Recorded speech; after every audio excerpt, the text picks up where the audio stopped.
Which of the following is the cause of extinction of plants and animals in water.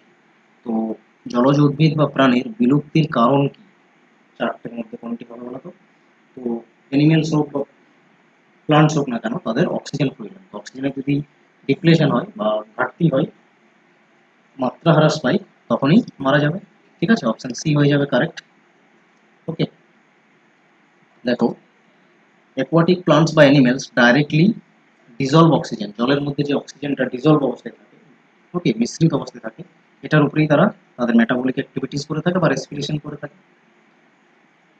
এখন বর্তমান সময়ে কি হচ্ছে না, এক্সেসিভ কেমিক্যাল ফার্টিলাইজার্স ইউজ হওয়ার ফলে এগ্রিকালচারাল ফিল্ড থেকে রান অফ হয়ে পাশাপাশি অ্যাকোয়াটিক এনভায়রনমেন্টে সেই জল এসে মিশছে। এর ফলে কি ঘটনা ঘটছে না, র্যাপিডলি জলের মধ্যে অ্যালগিগুলো বাড়ছে। যে ফেনোমেনাটাকে কি বলা হয়, অ্যালগি ব্লুমস বলে। ওকে, মানে জলজজাত যে অ্যাকচুয়ালি আগাছাগুলো বা অ্যালগি যেগুলো, ঠিক আছে, সেগুলো বাড়ছে।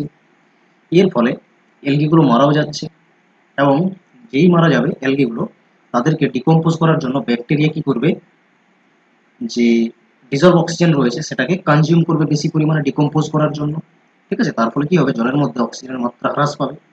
ওকে, এবং যে অ্যানিমেলস এবং প্লান্টসগুলো রয়েছে তারা আবার সাফোকেশন করবে, এবং ফাইনালি তারা শেষ হয়ে যাবে বা মারা যাবে। ওকে, তো এইভাবে পুরো অ্যাকোয়াটিক এনভায়রনমেন্টের একটা আমরা পলিউশন দেখি। ওকে, এই জন্য কারেক্ট অ্যান্সার হচ্ছে অপশন নাম্বার সি। আশা করছি বুঝতে পেরেছো।